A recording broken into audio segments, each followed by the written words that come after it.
There is no shadow without light, and in that light we see the shape of the shadow. I believe the followers of Miquella are parallels or reflections of Elden Ring's base story NPCs, namely the members of the Roundtable. Some connections are much stronger than others, but meeting some characters set me on this path to analyze them in relation to the Roundtable hold, especially Sir Ansbach. To clarify, I'm not citing in-world connections. I'm taking a look at the similarities and inversions of characters we already know to give us an idea of how they were written and came to be. Let's begin. Thiolier is far removed from the other followers. He's thin and his clothes resemble art. He's soft-spoken, respectful of others, and downplays his abilities as a fighter. I'm afraid the only thing I'm proficient in is poison. Sorry.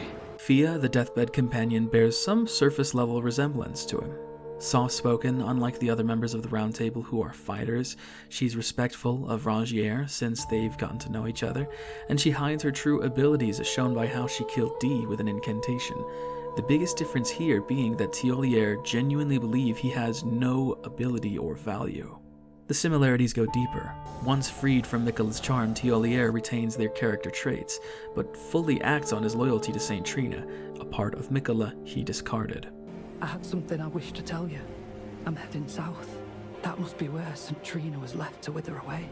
After a duel for honor, Thiolier accepts that we were able to hear her voice, a request to kill Miquella. He then fulfills it to the bitter end. Fia also obscures her fate to us, but it was by choice, a lie. Once we find out she's a supporter of those who live in death, Fia similarly fulfills her lord's wishes until her own death. There's even a loose connection between her and sleep as well, since we fight in the dream of Godwyn. Next, the Dung Eater was spurned from society and held an unhealthy obsession with the Omen. Not the horn scent, but the Omen. What the horns once represented don't matter to Dung Eater. It's the unclean and perceived evil that fascinates and delights him. Have you ever felt the curse? With your whole being, the pox upon life itself. Feared and despised by all. The reviled blessing. Apparently not. Sir Moore is the total opposite, but the similarities are pretty clear. An outcast with an obsession with the Forager brood. Where Dung Eater chooses to focus on what other people thought of the Omen, Sir Moore focuses on the Forager brood's perspective. They are a true family to him. Sir Moore finds meaning in helping others as well, especially Miquella and his band of servants. I like finding things for you, Lady Leda, her allies, and the Forager brood. Things bring joy to all. Helping others provides him with something invaluable, to the point where he thought of Miquella's charm as a gift and focused on how it made him feel good. I don't feel it. It's broken. I don't know what to do. Our mother abandoned her brood. She did not love us. It's unfortunate that every outcome of his story leads to death, much like the Dung Eater. Dialos and Hornscent. This connection was grasping at straws at first, but it got deeper the longer I thought about it. These two are linked by their thirst for revenge, or rather one of their lack of thirst. The recusant of Volcano Manor slayed Dialos' servant while she wandered off. Afterwards, he visits the Volcano Manor and was swayed pretty easily by those he went there to fight. At first, he convinced himself he was just there to infiltrate, but became enamored with the idea of becoming this ruthless warrior. It's you, is it? I can tell. You're wondering about Lanya. Well, you see, after much internal debate, I've come to realize revenge is not the answer. According to Lady Tanith, I've got the stuff of champions. I always resented these hands. Their pale complexion, a far cry from any warriors. The shame of House Hoslow. It's clear he wasn't fully bought in and abandons that as soon as we uproot the manor by beating Rykard. He then finds himself in the Walking Jar village. After seeing how helpless they are without a potentate, he decides to dedicate himself to simply patching them up. Dialos unfortunately falls in battle with poachers hoping to ransack the village. Most of the jars were destroyed, but Jar Bairn finds honor and nobility in it and is inspired by Dialos' character and Alexander's strength. Dialos himself, if we tell him he's managed to save the jars, finds meaning in dying for that cause. He ends up dead, but lives his final day as his true self. Do you pity me? Well, don't.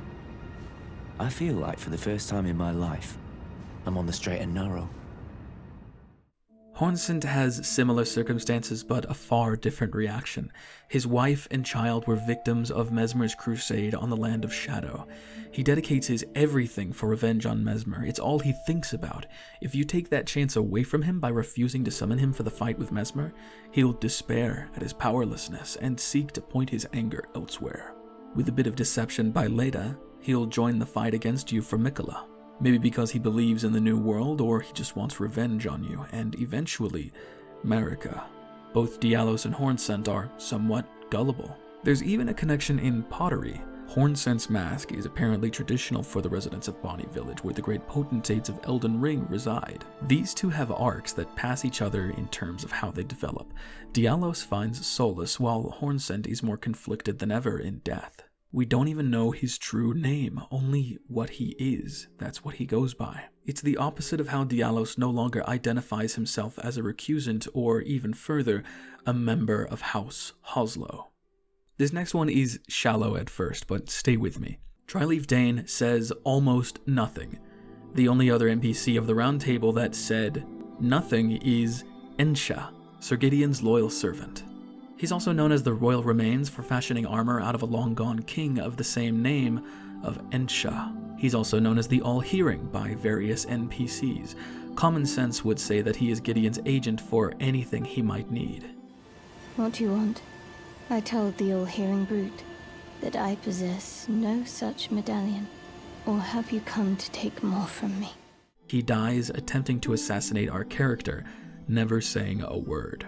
Dryleaf Dane is similarly a servant to Leda, or more so to Miquella, really, given his clothing description.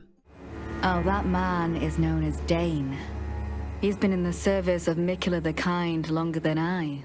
He's also the only of Leda's allies to have his name called for the final confrontation with her. But Dane does have a bit more characterization than that. He submits an open challenge to, assumedly, the Tarnished. Granted that you defeat both Radahn and Mogg to be there, you would surely be a worthy opponent for a fighter, which Dane absolutely is. He seems to be the classic warrior archetype that wants to prove themselves. Opposed to Ensha, he actually waits for you to consent before he fights you one-on-one.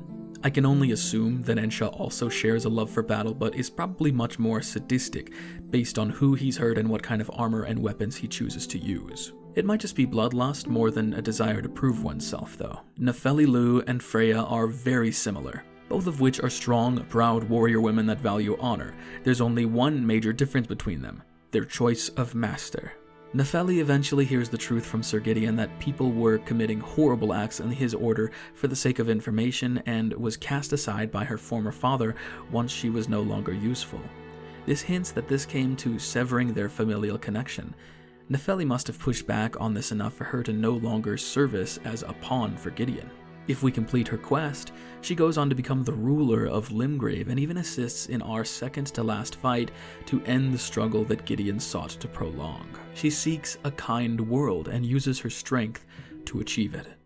I told Father I would be with him no longer. I remembered the vow I took when I first became a warrior, so many moons ago. Freya had different circumstances. She came to serve as a soldier for Radahn's and believed in his character, his strength, his ideals, and essentially made being a Redmane her personality. When learning that Miquella seeks to restore Radahn through Mogg's body, she thinks for a moment but is happy with the news, not even considering that Radahn's hunger for battle clashes with Miquella's desire for a gentler world. She refuses to see it. She just wants to serve Radahn again. Of course. I see. As the Festival of War concluded, General Radahn's soul met an honorable end, but kindly Miquella wishes to revive it, which is fine by me. I know it would pain old Jeren, but war has always suited General Radahn best, and certainly far more than any honorable death. Endless war to invigorate the soul, as befits General Radahn, the Great Lion. Nefeli chose to become her own master once Gideon's ideals failed to live up to hers, while Freya loves her master too much to ever go against him in any capacity, even knowing about Miquella's ability to charm. She refuses to, or even fails to believe that Radahn could be manipulated. And she dies for it. I offer this fight to Miquella the Kind and Radahn.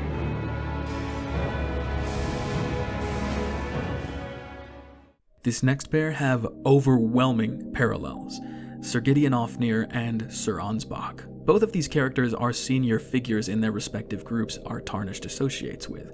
Both speak as if they have a great wisdom to them, and their helmets obscure their face, and even have a beard worked into their helmets' designs. Despite this, their personalities and proclivities vary greatly. Nearly every interaction with Sir Gideon is spent in his study.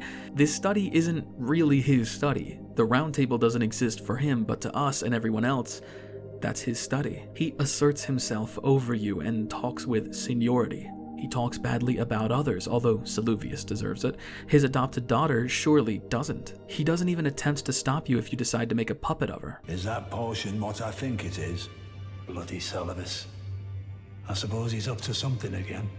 Oh, I won't interfere. You go ahead and do what you must. He's cowardly, never confronting you himself about becoming Elden Lord, instead sending Ensha to deal with you. When he meets you near the burning Erdtree, it is his last opportunity to stop you. He reveals that he wishes to carry out Marika's will of an eternal struggle, that it's impossible for us to kill a god. He is, of course, wrong on both accounts because of his stubborn and mightier-than-thou attitude. He doesn't even consider that his interpretation might be wrong. His repertoire of spells and incantations are impressive, however, all of them are just imitations and lack cohesion. Sir Ansbach is a gentleman and a scholar. Humble, learned, fearsome, loyal, pragmatic, at times passionate in others, with a true desire to do right by others. He was once a servant of Mog before Miquella charmed him. Once Miquella's spell is broken, he recalls how Miquella scares him, how in a fight, with all of the skills he's attained from countless battles, Miquella simply altered his mind to win. Despite this, he doesn't immediately turn on Miquella once his mind is restored. He heads for the Shadowkeep's library to learn his intentions and decide what to do then. Once we understand that he seeks to resurrect Radahn using his former master Mog's body, Sir Ansbach decides that his fight is against Miquella. Learning that Freya is similarly looking for answers, Ansbach gives us truthful information to inform her decisions. Freya, by the gods. She must be feeling the need to reaffirm her allegiance before she heads to war. She has a hard road ahead. Could you please give this to Freya? Thanks to you, she too will have the answers she requires. Freya possesses a youth I no longer have. This knowledge will surely stoke the flames of valor within her. Gideon keeps Nefeli in the dark, and Ansbach enlightens others. The two characters they have a relationship with, being the warriors of their groups, helps illustrate the contrast between them. After making his intentions known and open instead of secreting away everything like Gideon, Needle Knight Leda will attack him if we do nothing to point her towards someone else. But he refuses to mention this to us, or even ask for help. It shows his belief that he shouldn't put others in dangers for his own ideals. Ansbach defends us in the second to final fight and even challenges a god on our side, despite the fear that he feels for Miquella. Once, in an attempt to free Lord Mog from his enchantment, I challenged tender Miquella, only to have my own heart rather artfully stolen. Miquella the Kind is a monster, pure and radiant. He wields love to shrive clean the hearts of men. There is nothing more terrifying. It is a stark contrast to Gideon's cowardice and final line. I know in my bones a Tarnished cannot become a lord. Not even you. A man cannot kill a god. This next one is just an observation. Egon's fervor over fighting Bale, crawling his way to the peak, somewhat mirror Alexander's constant desire to prove himself as a warrior and knowingly take fights with us that leads to the death. Not a strong comparison by any means, but these are some fan-favorite characters. This one is also important. There's Mikola, being a reflection of Ranni. Both make sacrifices of other people to get what they want, both end up having a consort, and both have the ultimate goal of making the world a better place. The key difference being between them that Ranni inspires her followers, while Mikola changes followers. Ranni wants to seclude men from any and all outer influence and interference, while Mikola wants nothing but control in this new world. The final comparison of the group, Needle Knight, Leda, and I'm not actually sure. I can sit here and try to extract meaning out of the text, but I'm not truly confident in a comparison here. With enough mental gymnastics, any piece of work can fit any message or theme you want it to. I thought about Goldmask, someone who's wholly unbothered by anything beyond his search for a perfect vision of the Golden Order, placing full trust into the greater will. Leda, who cares not for ideologies and only seeks to witness Mikola's ascent to godhood and become the new ruling power. The difference being is she trusts a god and not the greater will with all her being. She could be a reflection of our very own Tarnished. I mean, both Leda and our own Tarnished have the potential to kill with very little reward or motivation. A lot of what we, the player, understand is what's told to us, similar to how Leda is always seeking counsel in us. Very easily manipulated, but the difference being that we're fighting for our own lordship. She is fighting for Mikola's ascension. Maybe she's a fusion of several Roundtable Tarnished. I just don't know. I'm a bit stumped if she's meant to contrast anybody in the Roundtable, or if she's meant to be an outlier in this pattern we've picked up, so I'd like to turn the question to you. Who is she a shadow of, if anyone? What dialogue or text entry led you to interpret her character the way you did? Is there something I'm not considering when thinking of Leda or any of these characters while I'm at it? Hope you enjoyed. I know this is an unusual video for me, but I don't really have anywhere else to share this, and I thought it was interesting. Before I forget, these are the channels I sourced recordings from. A few shots were my own, but I gave up when I realized how much work it was going to be. I didn't feel like learning how to change game states. A special shout out to Neo Jetty. The stunning shots you've been enjoying have been thanks to their meticulous effort. I just stole them for the video, basically. Please show them some love, especially if you'd like a look at several Elden Ring characters without annoying commentary from people like me getting in the way. Their videos are amazing. So be it. If you insist upon facing Mikola the Kind, then I will run you through whoever you might be. Don't tarry now. Thank you for watching, and have yourself a damn good one.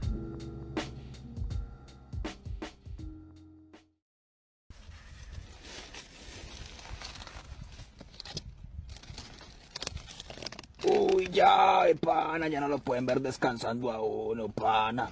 ¿Qué pasa, papá? ¿Mm?